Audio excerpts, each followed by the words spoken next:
welcome back to the Spirit of Watercolor. Gosh, I'm always so glad to come back to our beautiful YouTube channel here and do some watercolor together.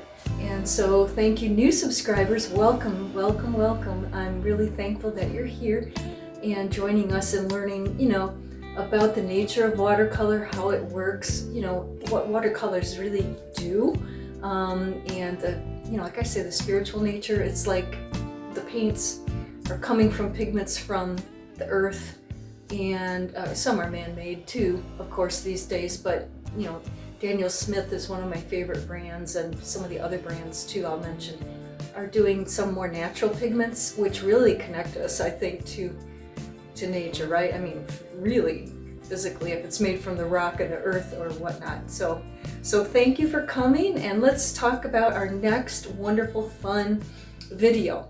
Okay, and I'm going to take this small sketch, which I just keep looking at and liking, and it's just from when I was in Suttons Bay last October, and I was just doing these small little Strathmore sketches, okay?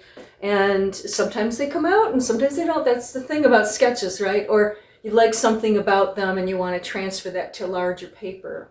So I'm going to take this and we're going to do it bit by bit, wet on wet a lot. There's some more detailed hard-edged lines, to get some detail, but it's not really going to take us very long at all.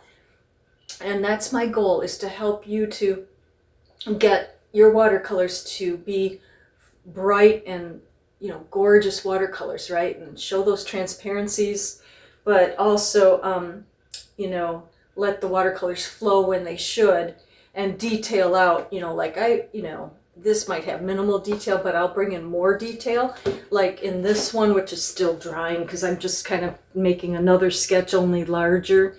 And then I'm going to use my beautiful Saunders paper. This one, you might see that I'm working a little more mountain and some trees back here. And the blue is a little different because it's actually Daniel Smith and the other's Sennelier paint. But I'm going to go back to the Sennelier. Oh, I take that on my trips, and it's gorgeous paint too. I love Daniel Smith. It's just that I wanted that aqua blue that I seem to get from the Sennelier. It's just it really makes this particular painting. Color makes the paint, right? Paintings. The granulation in some paints, the transparency in others. Understanding those things, you'll get those little by little when I talk about these paints that I use, because the paints do so much of the work for us, the brushes too. And I'll tell you about the brushes. Let's get a large flat out if you can, 1/2 inch flat or 1 inch flat preferably. I have both, but the bigger the better. Sometimes it's hard to believe, but you'll see when you see my hand in the videos, and I'll guide you through with my talking, and we'll help you to understand how the paints do what they do to keep them fresh, transparent, luminous, intense. You can go pastel too. Like down here, I let that same color of blue just lighten up as we go. Just less concentration of paint, more concentration of water. And then, keep that going. So I am really happy to be back. I did have a little trip to Bay City recently, water there too. I love water. I keep thinking I should do other subjects, but I keep coming back to being by the water. I guess it's my time in life where that's the thing I love to do, to relax and rest and restore. So, and talk about spiritual, right? I mean, what's better than being in nature or near nature? So thanks for coming. Please like and subscribe, and join me now quickly. I will go to the table and we will show you how we simply draw and then start to put that wet on. And it's really, it's just a wonderful feeling when you get that happening. So I hope you will do that. I hope you will try with me. Okay, I'll see you there. So these are my Sennelier watercolors in this beautiful travel pack, which I have done video on this, and I think swatched these before. And I really am amazed how well I can work with this when I'm away on a trip or, somewhere where you travel. But I'm going to use it today here in the studio. You can see I use that little palette there. You can Also pull another small palette out if you'd like. And here goes the air conditioner, are the colors we'll be using. Is the Phthalo, bring it up, Phthalo Blue, which is really quite aquamarine in this, so it's a green shade of phthalo, some green in there. And then the Payne's Gray and sepia, which is what I did down here in the foreground, kind of blending. But a lot of that phthalo is so beautiful. And then a little bit, maybe, I think I must have used this Viridian, which I really thought was forest green. I think it says on there Viridian, don't quote me on that. But anyway, we're going to use these, and they're here on the palette. I probably need to add a little more, but you know, I tend to just put them on there, and I can pretty much have a whole array of colors when I'm away, which I couldn't do before. I'd try to decide which paints to take, and then I, you know, didn't always have all the colors I needed. And this has a beautiful, you know, rose red and yellows, a couple of warm and a cool. It has a warm and a cool of everything. The yellows, reds, blues, yeah, warm, cool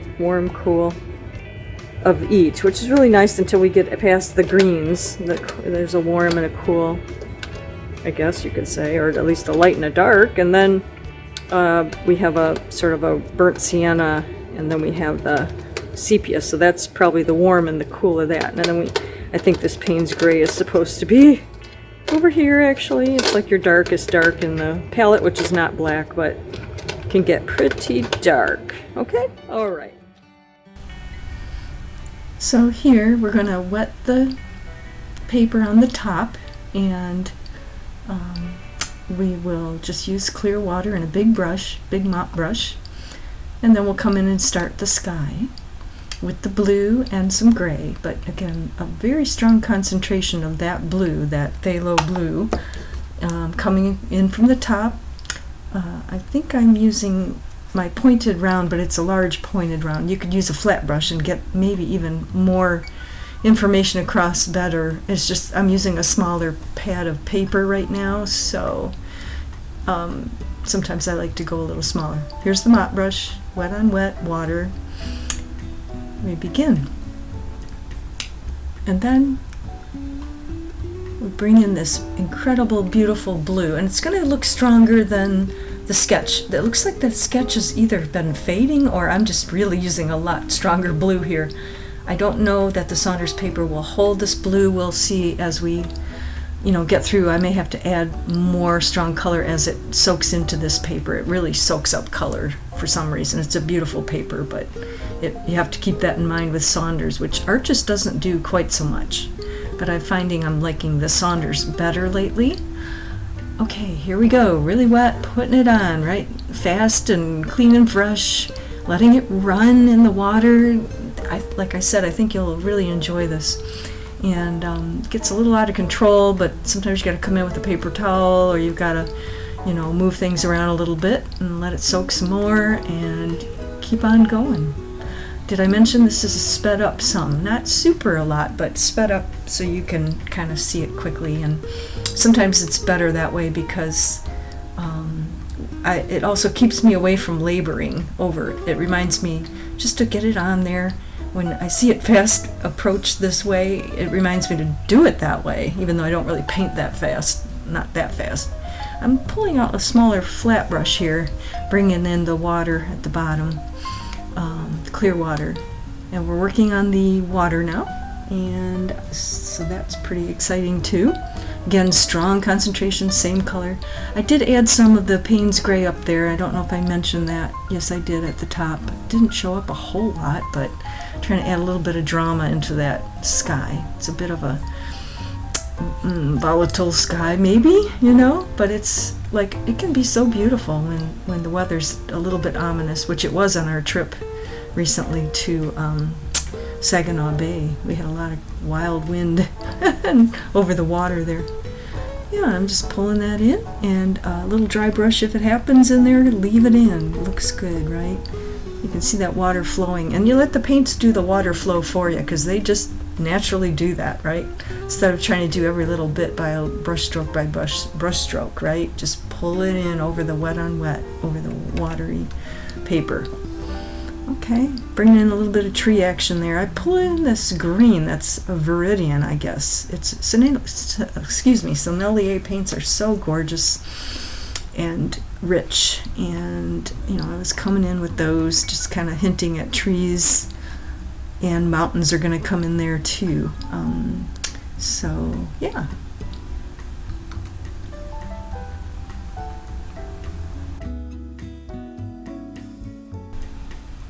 As I have said in other videos, you'll see me go back and forth from the water, up to the sky, down to the trees, moving all around. Because, the thing that's happening for us is the water is drying on the paper as you are painting. And the drier it gets, the more concentrated color you can maintain. It doesn't just soak in to the paper as much as it's drying, right? And I went back into the sky because that was drying, and then I moved back into the trees back and forth because sometimes I got a little wet, and you see the paper towel too, because I always use that as a tool. It's a non-brush tool, like a brush is a tool. We use the lifting of water when we need to. You can also press your brush into the paper towel if you get too much water in your brush as well.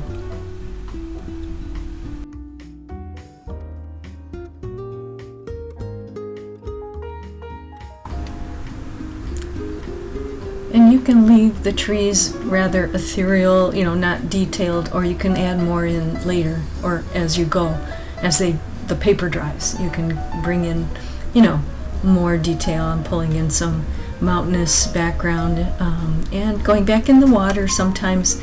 And I think I put some Payne's gray in over on the right pretty soon, where just getting a little bit of that unified color. I think I even put some up there in the mountainous area, which is different than the other one you saw the second one that I did. This is the third painting we're doing, and each one comes out a little different, by the way.